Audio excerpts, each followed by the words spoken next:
परहरि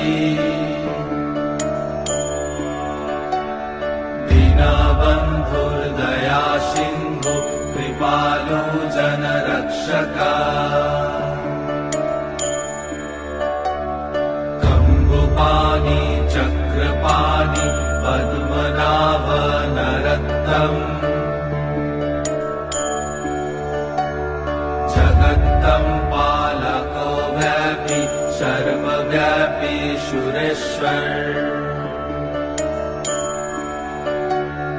Lokraj Devraj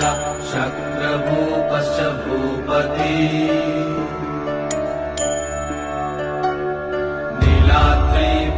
नीलाद्रिपतिनाथश्च अनन्तपुरुषोत्तमा